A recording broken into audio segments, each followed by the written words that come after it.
सणासुदीला किंवा देवीच्या नैवेद्याला घरीच बनवता येणारी पौष्टिक सोपी नारळाच्या वडीची रेसिपी।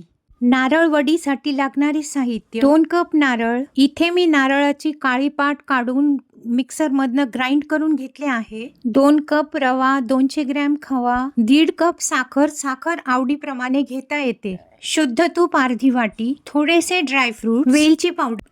गॅस मंद आचेवर ठेवून पॅनमध्ये थोडेसे तूप टाकून सर्व ड्रायफ्रूट्स हलकेसे परतून घ्यायचे आहे आणि बाजूला काढून घ्यायचीत।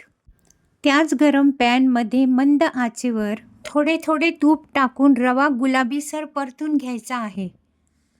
रवा व्यवस्थित भाजून झाल्यानंतर भाजलेला रवा एका बाउलमध्ये काढून घ्यायचा आहे। नंतर थोडे थोडे तूप टाकून ग्राइंड केलेले नारळ गुलाबीसर भाजून घ्यायचे।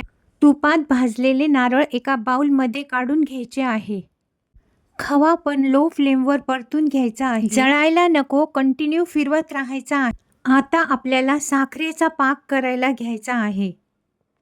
साखरेचा पाक बनवण्यासाठी जेवढी साखर त्याच्या निम्मे पाणी मोजून टाकायचे आहे। आपल्याला 1 तारी पाक करायचा आहे। 1 तारी झाला का चेक करून घ्यायचा।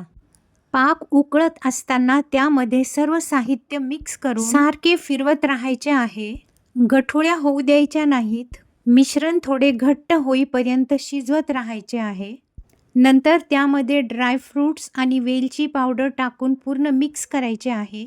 एका काठाच्या ताटली किंवा भांड्याला आतून ग्रीस करून घ्यायचे आहे व सर्व तयार मिश्रण त्यात व्यवस्थित स्प्रेड करून वाटीच्या सहाय्याने पूर्णपणे व्यवस्थित लेवल करून घ्यायचे आहे। थोडेसे थंड झाल्यानंतर व थोडेसे कोमट असतानाच हव्या त्या आकाराच्या चौकोनी वड्या करून घ्यायच्या आहेत। 2-3 तास फ्रीजमध्ये थंड करायला ठेवायचे। अलगद उचटणीच्या सहाय्याने वड्या काढायच्यात।